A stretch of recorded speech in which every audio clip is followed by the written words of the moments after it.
knowing what to do is not the same as knowing how to do it. So the first question, what do you do to lower surgical deaths?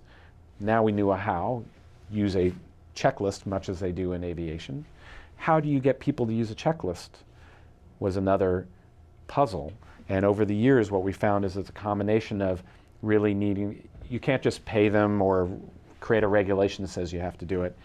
You have to recognize it's a culture change and walk people hand in hand through a hospital process, a team process, where they can get everybody on board with making a very complex change, even though it seems like a simple 2-minute checklist shouldn't be so complicated.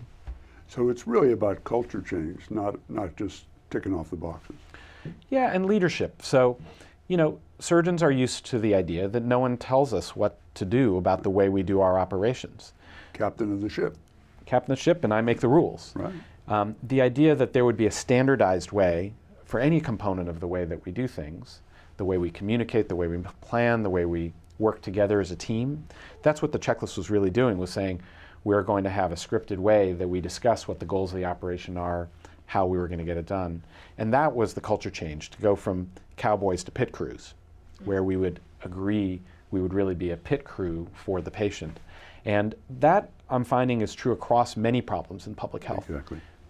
As we've spread our work into trying to figure out how do you make change for childbirth, or how do you make change for people's end-of-life care. The beginning of life and end of life has been other projects we've gotten involved in.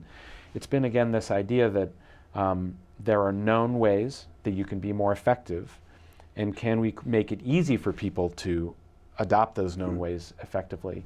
And if we show that it works, then you kind of got to do it.